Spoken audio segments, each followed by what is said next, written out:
اچھا جی، سوال یہ ہے کہ رجسٹری پر جو شناخت کنندہ ہوتا ہے اس کی کیا حیثیت ہے؟ دیکھیں جی، شناخت کنندہ جو ہے یہ جو دو طرفہ ایگریمنٹ ہو رہا ہوتا ہے اس پر جو ہے وہ گواہ ہوتا ہے.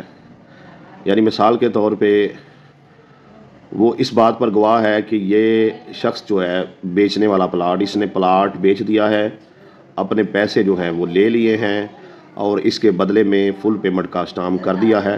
اب یہ رجسٹری کروانے کے لیے سب رجسٹرار یعنی تحصیلدار کے پاس آیا ہے اور وہ اس بات پر بھی گواہ ہوتا ہے کہ یہ بندہ ہے، اس نے پلاٹ خریدا ہے، اس نے پیسے ادا کر دیے ہیں اور پلاٹ کا قبضہ لے لیا ہے. یعنی شناخت کنندہ جو ہے وہ جو پلاٹ سیل کر رہا ہے اور پلاٹ جو ہے وہ بیچ رہا ہے، دونوں کی شناخت کرتا ہے کہ یہ معاہدہ جیسے کہ سب رجسٹرار کے پاس آ کر دونوں افراد فریقین جو ہیں وہ بیان دے رہے ہیں، یہ دونوں اپنے قول میں جو ہے وہ سچے ہیں، کوئی جھوٹ جو ہے وہ بیان نہیں کر رہے. ٹھیک ہے جی.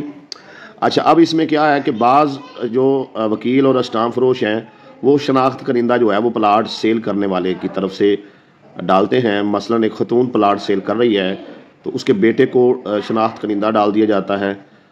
خاتون پلاٹ سیل کر رہی ہے تو اس کے شوہر کو شناخت کنندہ ڈال دیا جاتا ہے.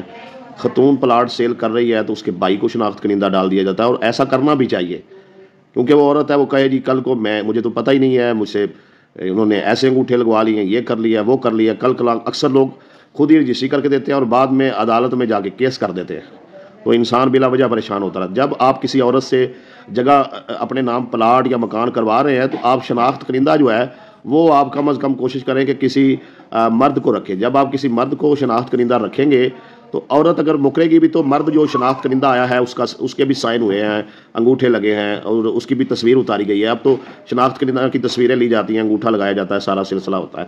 تو بعض لوگ جو ہیں وہ شناخت کنندہ جو ہیں وہ خریدار کی طرف سے ڈال دیتے ہیں کہ اگر یہ بندے جو بیچنے والے ہیں یہ مکر جاتے ہیں تو یہ بندہ گواہی دے گا جی بالکل اس نے پیسے ادا کیے تھے، یہ میرے سامنے ان کا لین دین ہوا تھا، سارا معاملہ ہوا تھا. ٹھیک ہے جی. تو یعنی کہ شناخت کنندہ نے جو ہے وہ دونوں کی طرف فریقین کی طرف سے گواہ ہے. تو بہتر یہ ہے کہ یہ شناخت کنندہ آپ جو ہے سیل جو جگہ کر رہا ہے اگر وہ خاتون ہے تو اس کی طرف سے ڈال لیں، اور اگر وہ مرد بھی ہے اور وہ بوڑھا ہے تو پھر بھی آپ اس کی طرف سے ڈال لیں. ٹھیک ہے جی. زیادہ اس کا فائدہ یہ ہے کہ جو بندے سیل کر رہے ہیں اس طرف سے آپ شناخت کنندہ ڈالیں تاکہ معاملات جو ہیں وہ کلیئر ہوں. ٹھیک ہے جی. آپ اپنی طرف سے بھی شناخت کنندہ ڈال سکتے ہیں، کوئی اس میں ایشو نہیں ہے، کوئی مسئلہ نہیں ہے.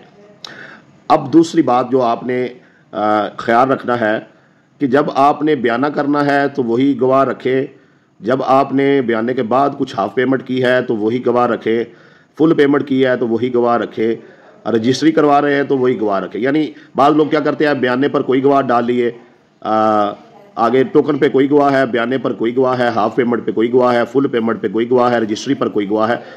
ہر لمحے گواہ بدلتے رہتے ہیں. تو کل کلا کو اس کا اگر عدالت میں معاملہ چلا جاتا ہے، اس جگہ پہ کوئی ایشو بن جاتا ہے تو پھر ہوتا کیا ہے، پھر بڑے مسئلے مسائل پیدا ہوتے ہیں. آپ یہ سارے گواہ اکٹھے کر کے عدالت لے کے جائیں گے، بڑے خرچے ہوں گے، بڑے مسائل جو ہے وہ پیدا ہوں گے. تو بہتر یہ ہے کہ آپ تھوڑا سا جو ہے اس میں خیال کریں اور شروع سے لے کر معاہدہ خرید و فروخت کے آغاز سے لے کر اختتام تک جو ہے آپ گواہ ایک رکھیں، گواہ چینج نہ کریں، گواہ بدلے نہ. ٹھیک ہے جی. اور شناخت کنندہ کا بھی میں نے آپ کو تھوڑا سا واضح کر دیا. امید ہے آپ کے اس ویڈیو سے فائدہ ہوا ہوگا. ویڈیو سے فائدہ ہوا ہے تو اس کو لائک کریں، شیئر کریں، کمنٹ کریں اور آئی ڈی کو فالو کر لیں.